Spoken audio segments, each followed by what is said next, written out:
Nós estamos estudando a série Os 10 Mandamentos, a lei que liberta. A gente, de uma forma resumida, viu que os 3 primeiros ele aponta para Deus e a nossa relação com Deus, tornando o Deus o nosso único Deus, não criando nada entre nós e Deus, e dessa forma não criando nem ídolos nem imagens, e sendo coerentes na prática daquilo que nós acreditamos com a realidade do nosso dia a dia. Depois, semana passada, a gente viu sobre o conceito do descanso, quando Deus pega um povo que era escravo no Egito, trabalhando 7 dias por semana, com a mão pesada do faraó sobre ele, onde ele tinha endurecido de fato a sua mão, dizendo: antes vocês tinham a palha para fazer os tijolos, para fazer todas as obras do Egito, agora vocês não terão essas palhas e ainda terão que continuar batendo a mesma meta que tinham antes das palhas.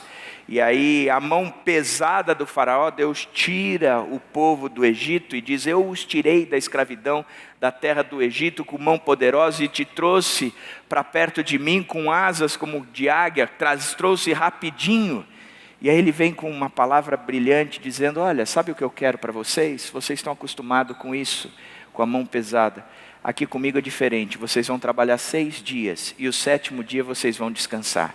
Porque sou eu que cuido de vocês. Vocês não precisam se matar de trabalhar, pelo contrário. Sou eu que trago e supro todas as necessidades de vocês. Sou eu que trago alimento. Vocês lembram das aves do céu, vocês lembram dos lírios dos campos, vocês lembram que eles não ajuntam e nem colhem e nem montou em celeiro. E o que Jesus está dizendo: sou eu que cuido, sou eu que cuido. Então eu estou mudando a história. Vocês podem confiar e descansar neste Deus que é o Deus da vida de vocês. E hoje a gente chega no 5º mandamento, que é o mandamento que sai da relação com Deus e é o primeiro mandamento que parte para a relação com o próximo. O mandamento é: honra o teu pai e a tua mãe, a fim de que tenhas vida longa na terra que o Senhor, o teu Deus, te dá. Honra teu pai e tua mãe, a fim de que tenhas vida longa na terra que o Senhor, o teu Deus, te dá. Por que a honra? A primeira pergunta que nós podemos fazer é: por que a honra? Na verdade, o conceito da honra tem a ver com todo o mandamento, porque o próprio texto responde: honra teu pai e a tua mãe. Por quê? A fim de que tenhas vida longa na terra que o Senhor, o teu Deus, te dá. O propósito da lei é a promoção da vida, a manutenção da vida, a preservação da vida. O propósito da lei não é um Deus que chega e diz: eu sou o Deus soberano, que estou sentado no alto e sublime trono, eu tenho aqui o poder em minhas mãos, e eu, como este Deus soberano, quero que vocês saibam agora que vocês viverão de acordo com as minhas regras. E as minhas regras, as minhas leis, os meus ordenamentos, as minhas ordenanças são... E aí ele descreve 10 ordens e diz: vivam desta forma, ou então vocês vão viver pouco tempo nessa terra. Na verdade, o que Deus está trazendo é o conceito do seguinte: vocês lembram que vocês estavam escravos no Egito e que vocês estavam ali numa condição infernal, e eu os tirei dali, eu os livrei dali, fui eu que fui com mão poderosa e tirei de vocês debaixo do jugo do faraó, fui eu que trouxe para cá, portanto vocês estão livres. E vocês estão livres agora não para viver aquela vida insignificante e sem significado, ou totalmente opressa, mas agora vocês estão livres para viver a vida que eu dou para vocês. Porque eu sou o Deus da vida, sou eu quem crio a vida, sou eu que chamo à existência as coisas que não existem. Portanto, a partir de agora, vocês estão debaixo da regra daquele que é o dono da vida. O próprio Jesus Cristo se apresenta dizendo: eu sou o caminho, a verdade e a vida. Ele mesmo diz que quem beber da água dele nunca mais terá sede, do seu interior fluirão rios de água viva. De água viva. Significa que a vida, ela é proporcionada pelo próprio Deus. E ele diz: olha, eu estou estabelecendo para vocês mandamentos, e são mandamentos que preservam a vida.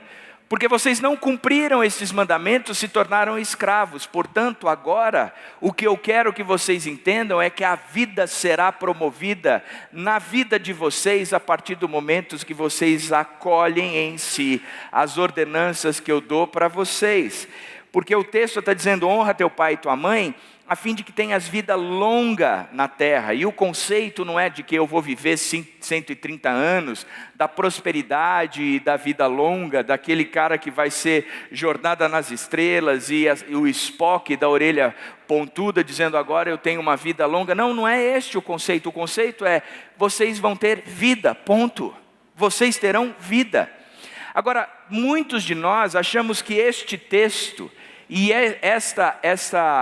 este mandamento traz em si uma promessa, um benefício, de que é exclusivo para aquele que honra pai e mãe, como quem dissesse: este é o primeiro mandamento com promessa. Este sim é o primeiro mandamento onde a promessa foi revelada, mas não é o único mandamento com promessas, e também não há outras promessas diferentes. Presta atenção no texto de Deuteronômio 6, de 1 a 3. Esta é a lei, isto é, os decretos e as ordenanças que o Senhor, o seu Deus, ordenou que eu lhes ensinasse, para que vocês os cumpram na terra para a qual estão indo para dela tomar posse. Presta atenção agora.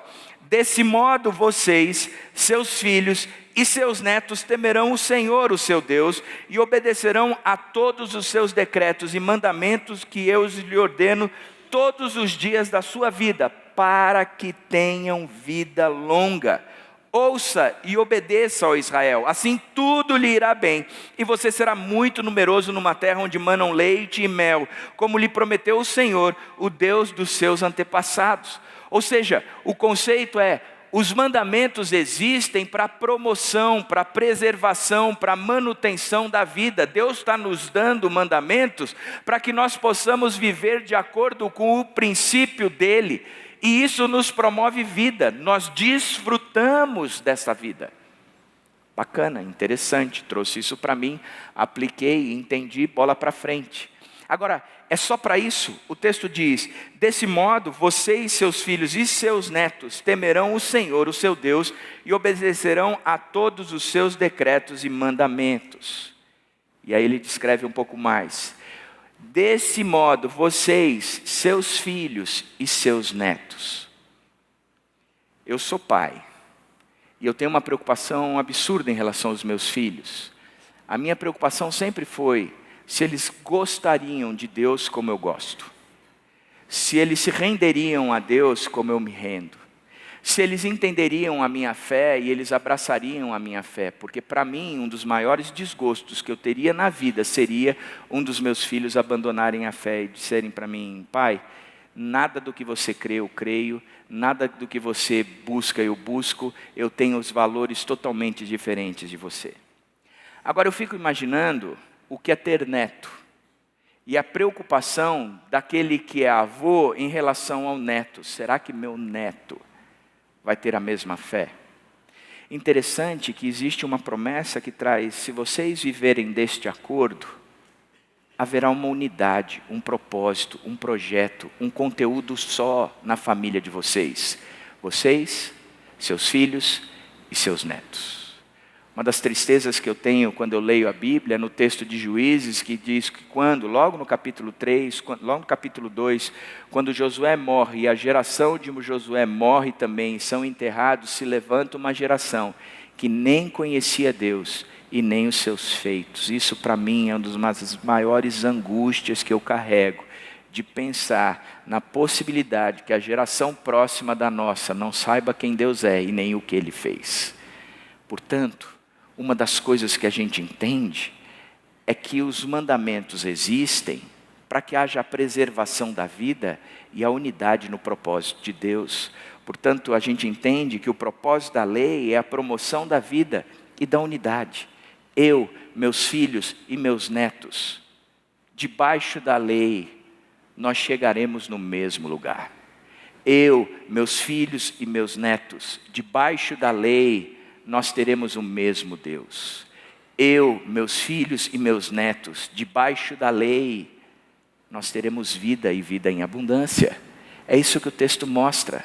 Agora o texto também acrescenta dizendo, como lhe prometeu o Senhor, o Deus dos seus antepassados. Olha, vocês vão viver, obedecer, vão fazer tudo o que está escrito nos mandamentos, as ordenanças e os estatutos, vão cumprir isso todos os dias, haverá promoção de vida no meio de vocês, vocês estarão unidos numa só fé, num só propósito, num só coração, numa só mente, vocês alcançarão a sua geração, a geração próxima e a próxima depois dela, vocês serão pessoas que estarão influenciando não só o momento de vocês, mas outros momentos, e aí ele termina dizendo, tudo isso vai acontecer, como lhe prometeu o Senhor, o Deus dos seus antepassados, assim que ele tirar vocês daquela terra, como ele já fez, e colocar vocês na terra que ele prometeu, que manam leite e mel, o Senhor será glorificado. Portanto, quando a gente pensa nos 10 mandamentos, no porquê honrar, que é um dos mandamentos, porque nós devemos viver esse decálogo,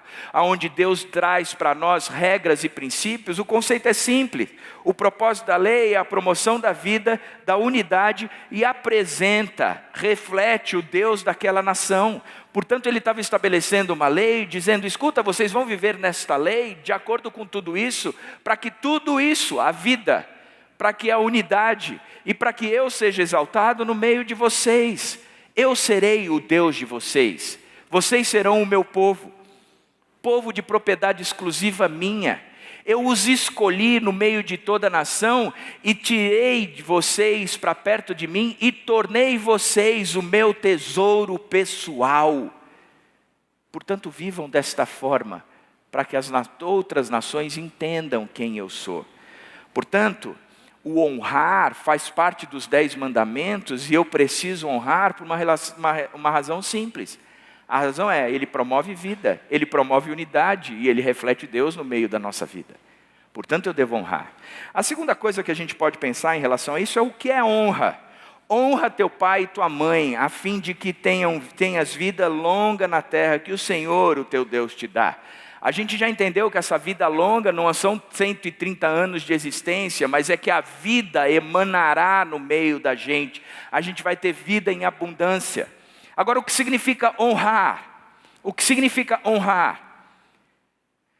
A própria Bíblia sugere algumas definições da honra. A primeira é manter ou ter em alta estima. Provérbios 4:8 diz, dedique a tua autoestima à sabedoria e ela o exaltará. Abrace e ela o honrará. Ou seja, eu tenho que dedicar uma autoestima para que a honra exista, para que a honra apareça, para que a honra surja. A autoestima tem que ser uma característica. E o que significa autoestima? É pegar o pai e a mãe e dizer, cara, estes caras são especiais para mim, estes dois têm valores especiais para mim, estes dois têm significados especiais para mim, eles me geraram, portanto eles não são qualquer um, eles são o meu pai e a minha mãe, eu tenho autoestima por eles. Da mesma forma, como o texto da Bíblia também apresenta a questão da presença, nós temos que estar presentes. Salmo 91:15 diz, ele clamará a mim e eu lhe darei resposta, e na adversidade estarei com ele, vou livrá-lo e cobri-lo de honra. Como é que se cobre de honra? Estando presente.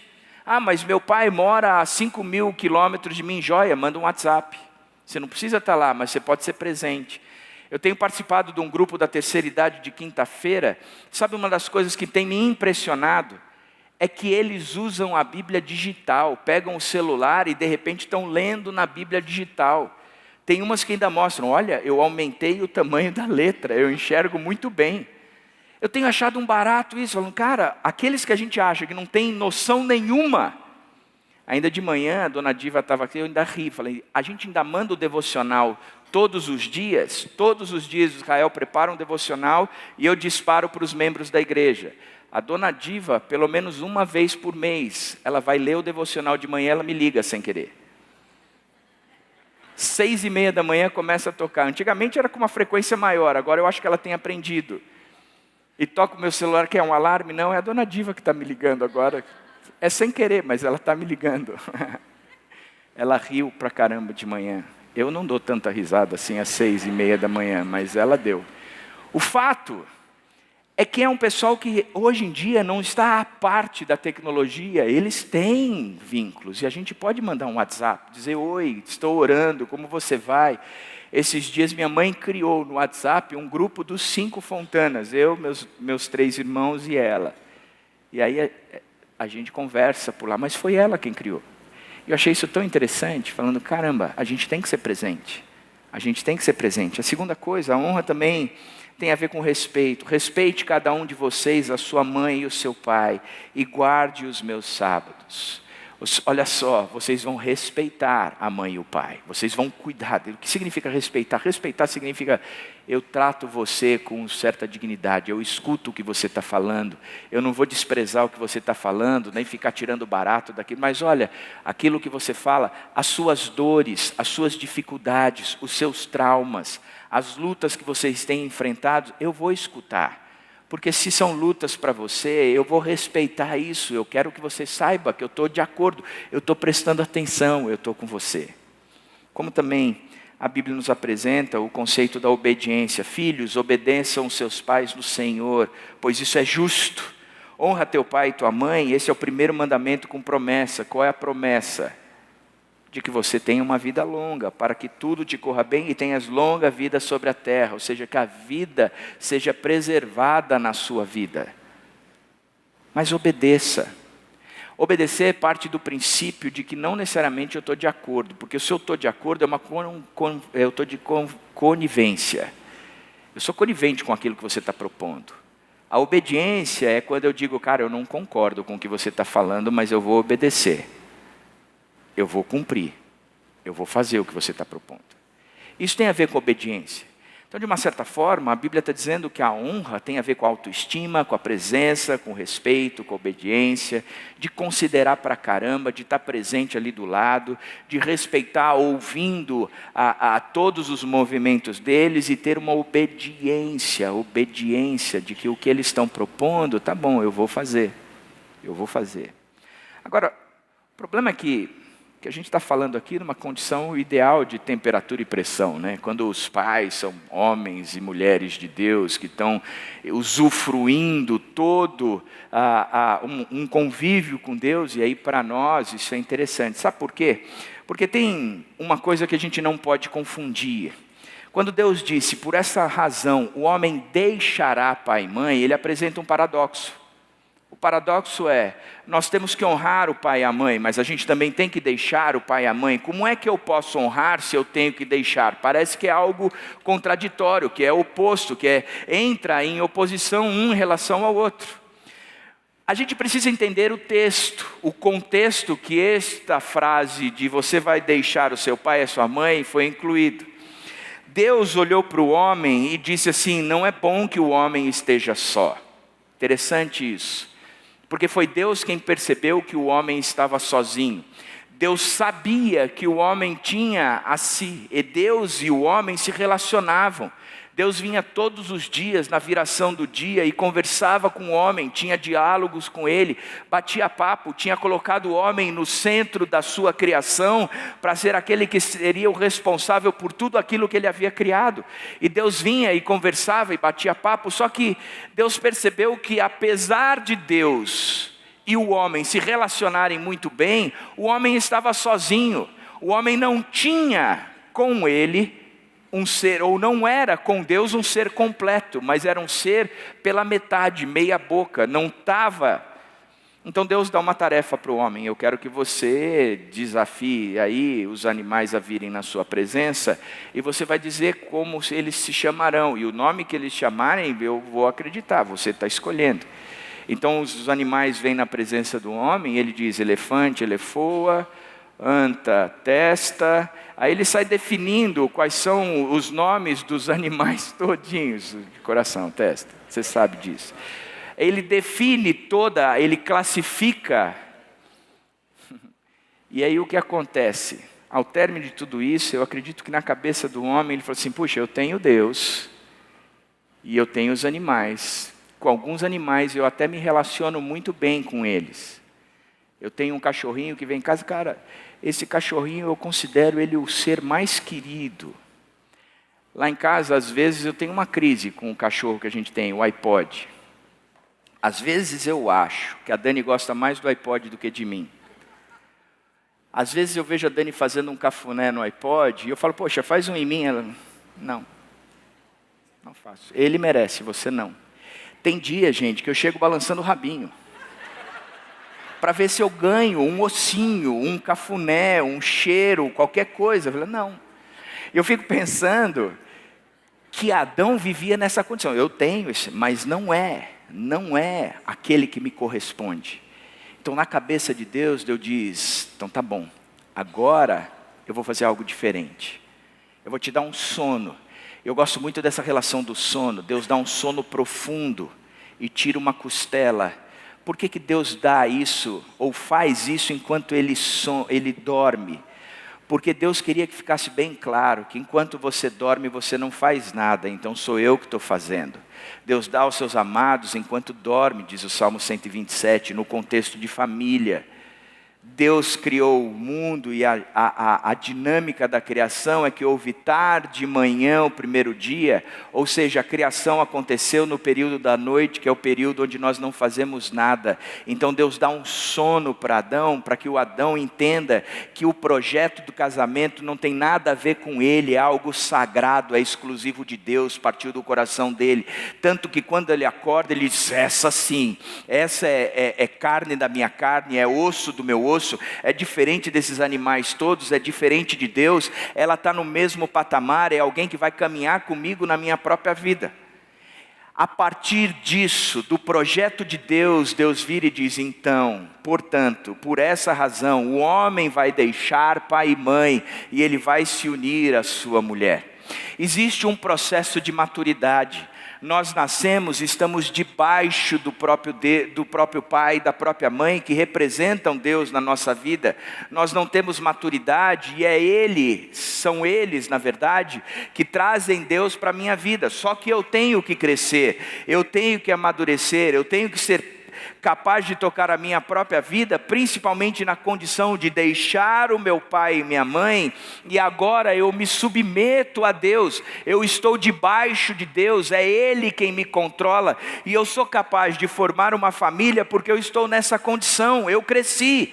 Por isso que nós, pastores, presbíteros dessa igreja, todas as vezes que vamos fazer um casamento, uma das coisas que a gente checa é, você tem maturidade espiritual para deixar o seu pai e a sua mãe? Você tem maturidade emocional para deixar o seu pai ou sua mãe? Você tem maturidade financeira para deixar o seu pai e sua mãe? Porque se você não tem uma dessas três, não está na hora de você casar. Você precisa amadurecer ainda mais para deixar o seu pai e a sua mãe e depender única e exclusivamente de Deus.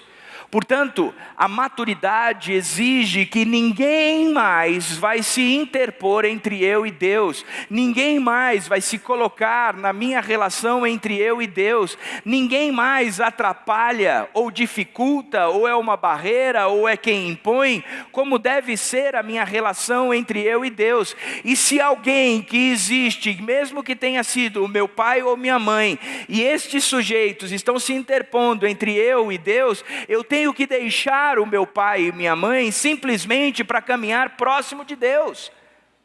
Mas ainda assim eu vou honrá-los. Ainda assim eu vou ser e tê-los em autoestima, eu vou estar presente na vida deles, eu vou respeitá-los, mas a obediência começa a ficar de lado, porque agora o que eles pedem de obediência está se colocando entre eu e Deus. Então isso não acontece. Agora, como é que a gente entende esses movimentos todos? E presta atenção, tem muitos de nós que estamos debaixo desta alçada. Primeiro, eu não preciso ser como meu pai e minha mãe. A gente vai ver isso mais para frente. Mas muitos de nós dizemos assim, eu sou assim porque meus pais foram assim comigo. Então eu tenho que ser assim com os meus filhos. Meu irmão mais velho é neto de um sujeito chamado Armindo, filho de um sujeito chamado Armindo, que recebeu o nome de Armindo. E ele disse que o sonho dele era ter um filho homem, porque ele colocaria o nome de Armindo, porque alguém tem que pagar por isso. Interessante de pensar nisso. Guardadas as devidas proporções, a gente vem muitas vezes de uma família cheia de erros. e a gente repete os erros. E a nossa tendência às vezes é terceirizar esses erros. A culpa é da maldição hereditária. Isso é uma balela que existe. Isso não tem nada a ver com a Bíblia. Nada a ver com a Bíblia. Nada a ver com a Bíblia. Sabe por quê? Porque se é uma maldição, na cruz isso foi redimido. Se eu digo que há uma maldição sobre mim, mesmo eu sendo salvo, eu estou olhando para a cruz e estou dizendo a cruz não foi suficiente. Alguém precisa morrer de novo para que a maldição seja extirpada. Não é uma questão de maldição, é uma questão de prática mesmo. Vou ilustrar. O cara vive numa família que a pessoa gasta mais do que tem, os pais gastam mais do que tem, vivem endividados. Aí o cara casa e vive numa família toda endividada. E qual é a condição? Nós estamos debaixo de uma maldição hereditária. O Exu, carteira vazia, abraçou a nossa família agora e nós vivemos nessa condição precária. Cara, isso é prática, isso é costume. Isso é uma maneira de se viver que tem que ser quebrada. Agora não tem nada a ver com maldição. Porque a maldição em Cristo Jesus foi cravada na cruz. E nós somos verdadeiramente livres. As coisas velhas ficaram para trás. Ficaram para trás. Eu tenho que ser como meu pai e como a minha mãe. Não confunda a honra com isso. A segunda coisa, eu tenho que ser codependente do meu pai e da minha mãe. Meu pai e minha mãe vivem uma loucura, vivem endividados e se gastando mais do que devem, uma série de outras coisas, e eu vivo naquele sofrimento de que eles vivem isso. Meu pai e minha mãe, um deles é alcoólatra e eu vivo naquele sofrimento do alcoolismo. Meu pai e minha mãe se separaram, cheios de adultério, uma série de outras coisas, e eu fico naquele sofrimento, tentando apaziguar as crises, tentando diminuir as lutas, tentando apagar o fogo. Eu não tenho que fazer parte, ser conivente com as loucuras dos meus pais e da minha mãe. Eu não preciso disso. Eu não posso torná-los um ídolo a tal ponto de dominarem a minha mente, dominarem as minhas emoções e dominarem as minhas ações. Infelizmente, vocês estão nessa condição, eu não posso compactuar com vocês. O que eu faço é no dia que vocês saírem disso, eu estarei presente, mas eu não compactuo com vocês nisso. Terceira coisa, eu preciso romper para provar que vocês estão errados. Eu vou quebrar com vocês agora. Eu não vou conversar mais com vocês. Eu não os procuro mais. Eu vou embora de casa. Belém, Belém, nunca mais estou de bem. Come sal no mingau, no Natal, sei lá, faz o que, escambau. E aí o que eu quero que vocês saibam é, eu não tenho mais vínculos com vocês. E eu vou provar para vocês que o que vocês vivem é uma loucura. E eu não quero mais viver essa loucura. Isso também está errado. Isso também está errado. Também não é ser cúmplice do capricho deles. Pai e mães que vivem loucuras, e a gente faz das loucuras deles a necessidade de estar suprindo todos os caprichos deles, tudo o que eles querem. Filho, eu quero que você chegue aqui agora. Aí entrega o pai, o filho deixa a família toda dele e tem que ir para lá, porque a mãe e o pai estão querendo o filho naquele momento, naquela hora, naquele instante. Da mesma forma que não é aceitar qualquer coisa. E uma das coisas mais tristes que eu tenho visto é que homens e mulheres que são pais têm dominado seus filhos num discurso besta de uma espiritualidade fraca. Eles manipulam os filhos através de uma espiritualidade fraca. Se dizem altamente cristãos, altamente espirituais, mas o que eles querem, de fato, é que os filhos façam e cumpram todas as loucuras que eles vivem. E honrar pai e mãe não está debaixo de uma aceitação incondicional do que tudo o que eles propõem. Portanto, a gente não pode confundir o que é honrar pai e mãe com esse movimento todo. Então, o que é honrar? Honra teu pai e tua mãe, a fim de que tenhas vida longa na terra que o Senhor, o teu Deus, te dá. Honra teu pai e tua mãe, a fim de que a vida seja preservada na sua vida. Honrar é você pesar e aprender com tudo o que promove vida e deixar para trás tudo o que promove morte. É eu pegar toda a minha criação e pesar. Falar, cara, isso aqui promoveu vida. Então isso aqui eu vou me apegar e eu vou desenvolver e eu vou promover na minha vida. Mas isso aqui não promove vida, pelo contrário, promove morte. Então isso aqui eu vou acabar, extinguir, fazer morrer na minha própria vida. E daqui para frente, eu quero pensar com vocês a história de um homem chamado José. Diz Gênesis 25, 28, que Isaac preferia Esaú, porque gostava de comer de suas caças, e Rebeca preferia Jacó. A gente está falando dos 10 mandamentos. Os 10 mandamentos foram recebidos pelo povo logo depois que Deus os tirou da escravidão do Egito.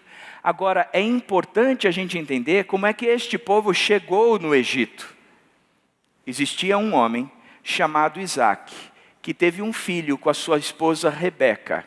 E na verdade teve 2 filhos. Então vamos lá. Isaac se casou com Rebeca. E está lá a árvore genealógica deles, Isaac e Rebeca. E eles tiveram 2 filhos, Esaú e Jacó. A partir daí o texto nos conta que Esaú era preferido por Isaac, enquanto que Jacó era preferido por Rebeca. Existia uma questão de preferência na família. O pai gostava de Esaú e a mãe gostava de Jacó. Cara, que coisa maluca. Que coisa doida, que família disfuncional. Quando um pai chega para o filho e diz, eu prefiro você em relação ao outro. Enquanto a mãe chega para o outro e diz, eu prefiro você em relação ao um. Há um detrimento de um em relação ao próximo. Lá em casa, eu pratico muito disso com os 2. Tem cada hora eu viro para um e digo, eu prefiro você mais do que o outro. Mas sempre que eu quero manipular, entendeu? O Pedro vai fazer tal coisa, não vou, eu prefiro o Felipe. Aí ele já sai rindo, falou, então pede para o Felipe. Eu falei, me dei mal na história. Aí Felipe vai fazer tal coisa, não vou, eu prefiro o Pedro. Ah, então pede para o Pedro. Eu falei, pô, me dei mal de novo. Vocês nem o coração do pai vocês querem ganhar, eu penso. O ser o preferido do pai. Não quero, porque é brincadeira. Eu verdadeiramente, eu não tenho um filho que eu prefira mais. Não tenho. Agora, aqui era uma família disfuncional, onde o pai tinha uma preferência e a mãe tinha uma preferência. Isso gerou uma loucura, uma briga e uma disputa tão grande entre os filhos, que Esaú e Jacó entraram num pau tão grande entre eles, que Jacó foi embora de casa. E ele viveu uma outra disfunção, chegou em Labão tinha uma filha chamada Raquel, e ele se apaixonou por Raquel. Então vamos ver mais um pouco para frente. Ora, Israel, que era Jacó, gostava mais de José do que qualquer outro filho, porque ele havia nascido em sua velhice. Então, este sujeito, Jacó, ele tem 2 esposas, Raquel e Lia. Diz a Bíblia que ele amava Raquel e não Lia. Então alguns dizem que ele era analfabeto, porque ele amava Raquel e não Lia. Eu adoro essa piada, eu amo muito isso, muito isso. Ouvi quando eu devia ter 3 anos de idade, até hoje, sempre que eu falo disso, eu repito, vocês riem, a culpa é de vocês. Se vocês não dessem risada, eu teria isso errado, isso faz tempo. Agora diz que Jacó se apaixonou por Raquel e pediu a mão dela ao pai Labão. E Labão falou, tudo bem, você vai trabalhar 7 anos por ela, e ao término desses 7 anos eu dou essa filha para você. Ele falou, beleza. E ele trabalhou 7 anos. No dia do casamento, o pai enche o genro de vinho, e aí manda o cara para casa e manda a Lia, que era a filha mais velha. Porque ele disse, eu não posso fazer isso com a mais velha. A mais nova tem que casar depois, a mais velha casa primeiro. Então manda a Lia. Quando ele acorda, chega para Labão e diz, cara, não era essa, era outra. Ele diz, então você tem que trabalhar mais 7 anos. Ele diz, tá bom. Mais uma vez, uma família disfuncional. Quer dizer, o cara estava numa família que o pai preferia um e a mãe preferia outro. Ele teve que sair de casa por causa dessa confusão toda. Chega numa casa onde o pai é extremamente manipulador. Cara, que coisa engraçada. Só que o padrão se repete. A Bíblia diz que Israel, que Jacó, gostava mais de José do que qualquer outro filho, porque ele havia nascido em sua velhice. José era filho de Raquel, que era a esposa que ele amava. Era o segundo filho na escala de baixo para cima. E diz o texto que José era um filho e tinha 11 irmãos. Entretanto, Raquel e Jacó e José tinham uma relação especial no coração do próprio José. Eu amo mais essa mulher. E a relação de Lia com essa mulher foi uma confusão, um lar disfuncional. E ele disse, eu amo mais esse filho do que todos os outros 11.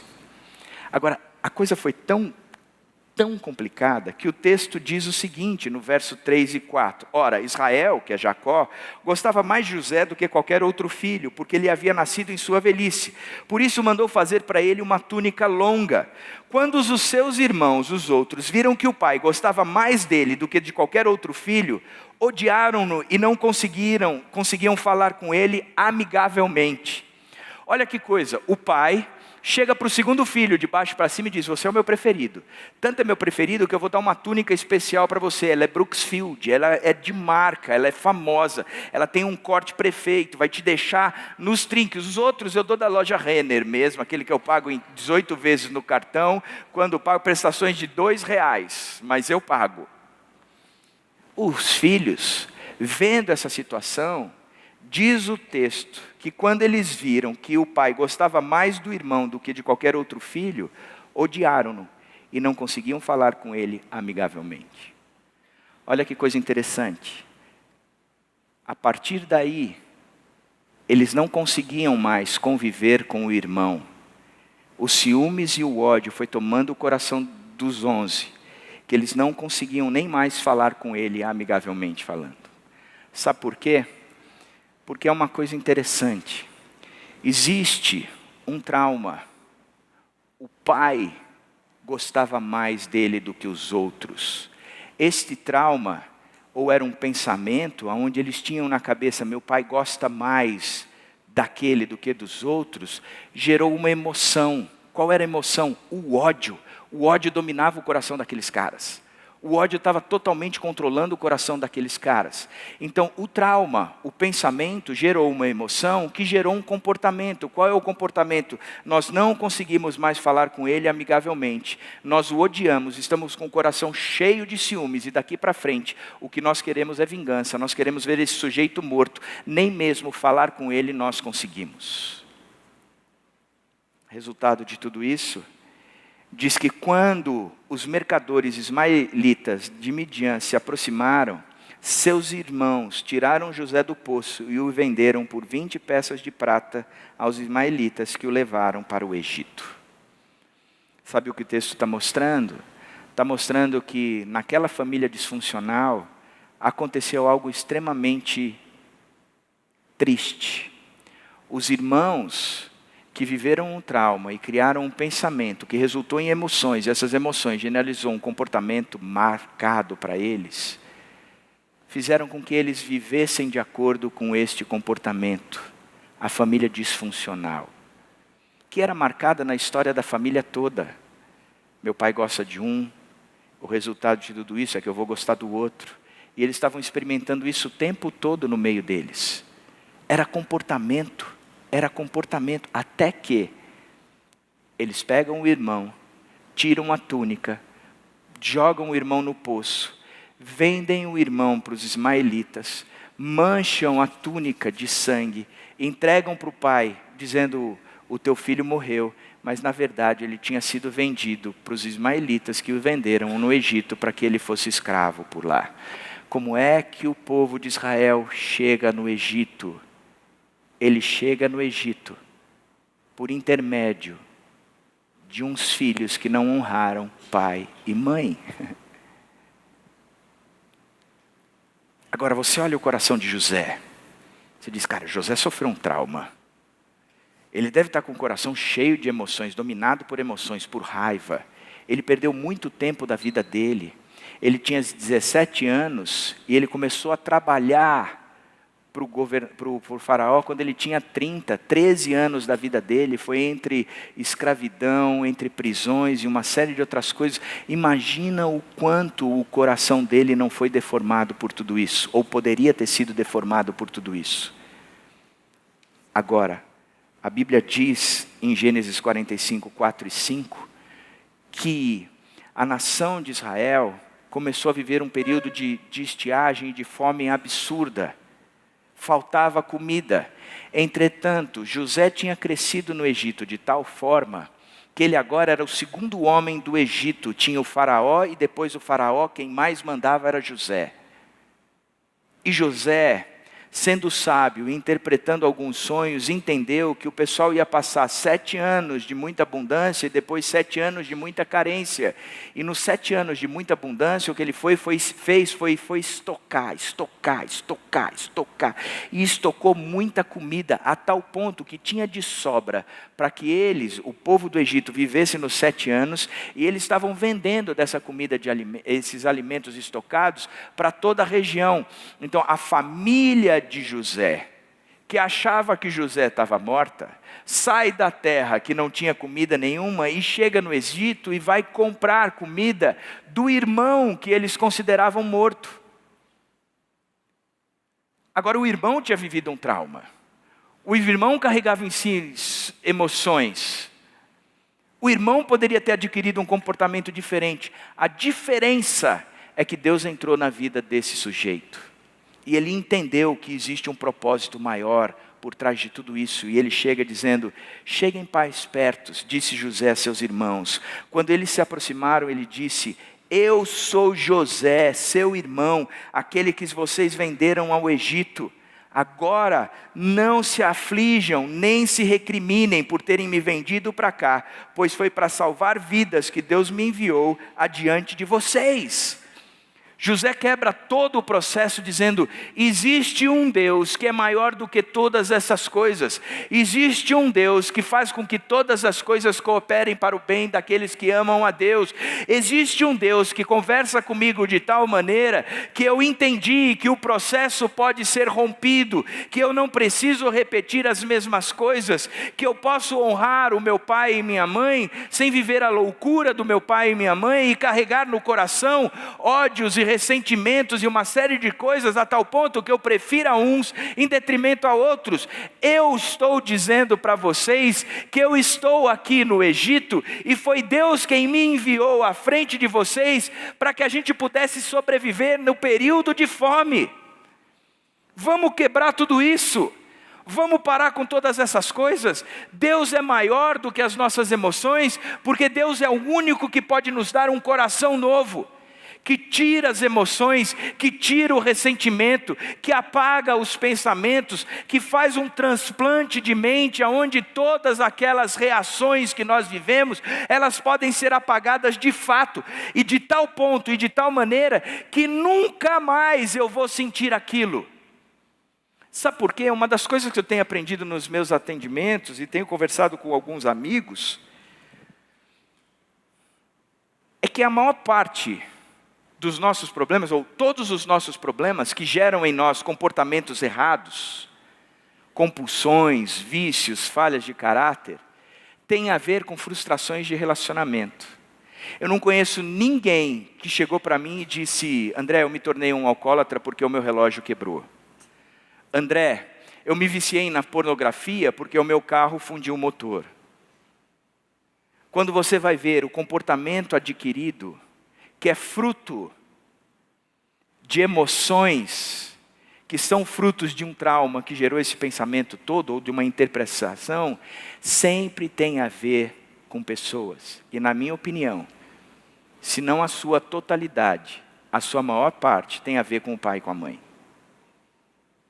E esse relacionamento com o pai e com a mãe, que é gerado na infância e vem na juventude, se traz na adolescência, juventude e na fase adulta, precisa ser tratado. Uma das coisas que eu tenho com a terapia, que eu acho que a terapia ela é bacana, é porque ela me ajuda a identificar quais são esses comportamentos, o que são essas emoções e de onde vem o trauma. Ela me ajuda a identificar. Entretanto, se não for Jesus Cristo que quebrar esse padrão na minha vida, você vai continuar patinando na sua recuperação, na paralisação da análise. Você vai terminar esse aqui, e você vai ter problema com este aqui.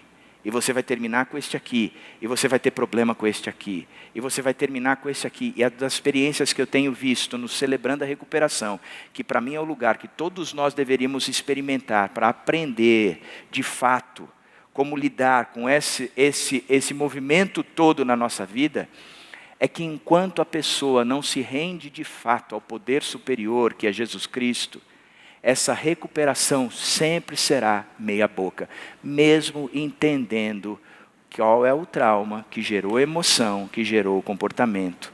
A pessoa continua patinando na sua recuperação. Portanto, eu chego aqui e eu vejo José dizendo, não tem nada a ver com qualquer coisa, a não ser o fato de que Deus foi maior do que tudo isso.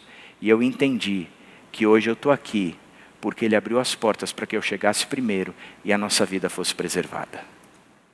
Que Deus incrível, que Deus bacana. Portanto, honrar é você pesar e aprender com tudo o que promove vida e deixar para trás tudo o que promove morte. O que é honrar? Eu peso. Cara, tudo o que promove vida eu vou manter e eu vou atiçar o fogo disso que promove vida para que esse fogo pegue muito. Agora, o que promove morte, eu vou jogar um balde de água fria mesmo, eu vou parar com essa queimada. Porque o que promove morte não vale a pena. Então, eu vou honrar.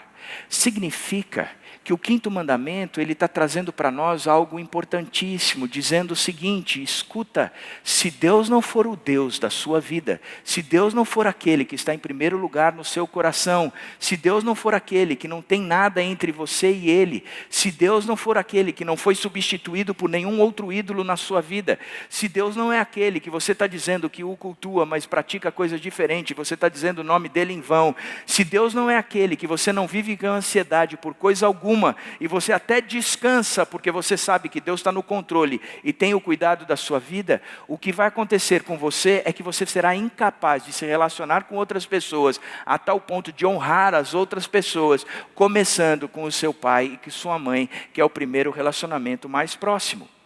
Portanto, Deus precisa ser o Deus, para que essa idolatria seja quebrada no seu coração e você esteja livre para relacionamentos verdadeiros, onde a honra, aonde eu prefiro o outro em honra, diz no Novo Testamento, que vocês prefiram os outros em honra, que a honra seja verdade na sua vida,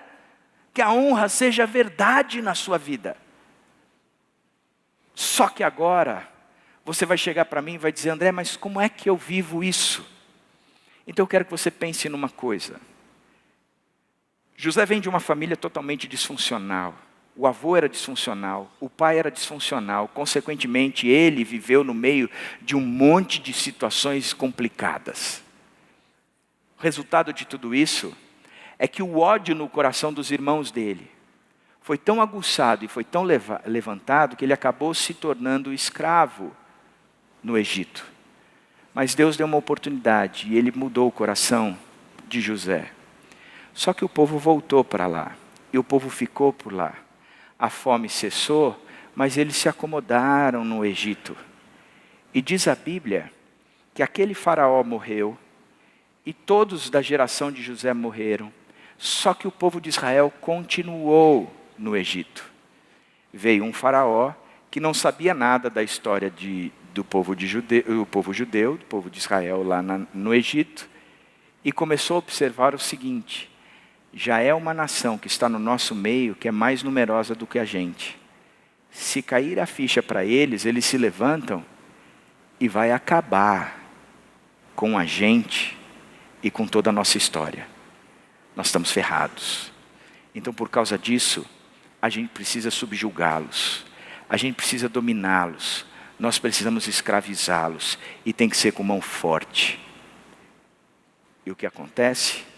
O faraó chega para aquele povo e diz: vocês têm que continuar produzindo a mesma quantidade de tijolos que vocês sempre produziram. Só que eu sempre ofereci para vocês a palha para a olaria de vocês.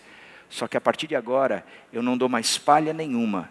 Vocês vão ter que ter a própria palha e continuar produzindo na mesma quantidade de tijolos que vocês produziam, a produção não pode cair, apesar de vocês não terem mais as palhas fornecendo na ida por nós. E se cair, vocês vão entrar no pau, é surra na certa, a minha mão vai ser pesada. E diz que eles se tornaram escravos no Egito. Começou com a falta de honra de alguns filhos em relação aos seus pais, e eles se tornaram escravos no Egito. Como é que essa escravidão foi interrompida? Deus chamou Moisés e disse: eu ouvi o clamor do meu povo, eu vi a aflição do meu povo, eu desci para tratar tudo isso com ele. Portanto, Moisés, daqui para frente, você vai tirar o meu povo dessa terra e você vai levá-los para a terra que eu prometi aos antepassados, a Abraão, Isaque, Jacó, esses todos disfuncionais. Eu prometi a eles, então como eu prometi para eles, eu que prometi, você vai tirá-los e você vai levá-los para a terra que emana leite e mel. Não vai ser uma tarefa fácil, vai ser uma tarefa difícil. O faraó vai endurecer o coração dele, ele vai vir para cima de vocês, não deixando de forma nenhuma. Ele não vai querer perder essa boca de ter uma nação inteira trabalhando e produzindo para eles, a tal ponto de que a nação dele está sendo erigida em cima de tudo o que esta nação, a minha nação, o povo de Israel está produzindo. Vocês produzem tijolos e constroem toda a nação do Egito para esses caras. Não vai ser fácil, eles não vão querer perder essa boca. Então eu vou ter que fazer uma coisa diferente. Eu vou mandar 10 pragas. E cada praga vai endurecer cada vez mais o coração desse faraó. Até que a gente vai chegar na última praga. A última praga é a falta da manutenção da vida no filho mais velho. Honra teu pai e tua mãe, para que os seus dias sejam longos. E Deus diz, a última praga é porque a vida será extirpada do filho. Mas tem uma chance de vocês passarem por isso ileso. Aí o texto de Êxodo 12 e 13. Naquela mesma noite, eu passarei pelo Egito, e matarei todos os primogênitos, tanto os homens como os animais, e executarei juízo sobre todos os deuses do Egito. Eu sou o Senhor. Agora, o sangue será um sinal para indicar as casas em que vocês estiverem. Quando eu vir o sangue, passarei adiante. A praga de destruição não os atingirá quando eu ferir o Egito. Vocês estão escravos nessa nação, nessa terra, porque houve uma desonra em relação aos pais. Mas vocês vão sair dessa escravidão ileso, e a vida vai ser preservada por causa do sangue do Cordeiro. Por causa do sangue do Cordeiro. Que Deus incrível! Que Deus incrível! Eu não sei se você entende isso. Porque ele diz, o Cordeiro de Deus que tira o pecado do mundo é tipificado em Jesus Cristo. Significa que toda a sua história de família, seja ela a mais bagunçada que for, ou a mais honrada que seja, ela será sempre restaurada pelo sangue do Cordeiro derramado naquela cruz. É o único lugar onde você pode ver as suas emoções equilibradas novamente. É o único lugar onde você pode esquecer os seus traumas e adquirir um pensamento novo. É o único lugar, é no sangue do Cordeiro derramado naquela cruz, que a sua prática, que as suas ações, que o seu comportamento será restaurado. É o único lugar onde de fato você vai viver com vida em abundância. Por isso que o mandamento diz, honra teu pai e tua mãe e a vida será preservada. Honra teu pai e tua mãe e a vida será preservada. Porque foi o sangue do Cordeiro derramado naquela cruz que nos tirou daquela escravidão e nos permitiu ser verdadeiramente livres, podendo viver de forma liberta. livre para honrar, livre para amar, livre para conviver, livre para demonstrar estima, livre para demonstrar respeito, livre para estar na presença. Eu não sei como você chegou aqui essa noite, mas a minha experiência diz que a maior parte de nós carregamos traumas homéricos que nos impedem de honrar de fato, por comportamentos adquiridos, frutos de emoções, que são frutos ou de pensamentos ou de traumas, e que você pode viver na terapia, mas você só vai ser liberto de fato se você chegar na cruz de Cristo e entender que aquele sangue foi derramado por você, e agora você pode viver verdadeiramente livre, da mesma forma como Deus tirou aquele povo do Egito, escravizado com uma mão pesada, e disse: agora eu sou o Deus de vocês, sou tão Deus tão cuidadoso, que vocês não precisam mais trabalhar os 7 dias, vocês vão trabalhar só os 6 dias, o 7º vocês vão descansar, curtir, porque sou eu quem cuido de vocês.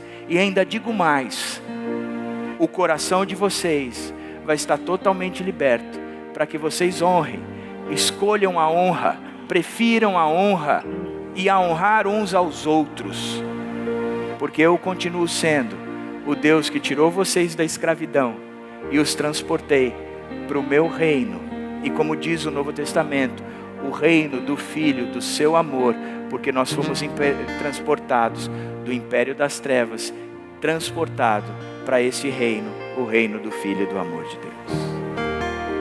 Não sei como você chegou aqui hoje, mas eu sei quem está aqui, esse Cristo que morreu por você, e ao 3º dia ressuscitou, e está presente aqui hoje, dizendo: o que eu quero é que vocês me conheçam de fato, e do interior de vocês fluam rios de água viva. A vida de vocês pode ser totalmente nova, não precisa ser como era com seus pais. Eu posso dar algo novo para vocês. Por isso eu não sei como vocês chegaram aqui, mas eu sei como vocês podem sair daqui. E é por isso que eu quero orar por vocês agora.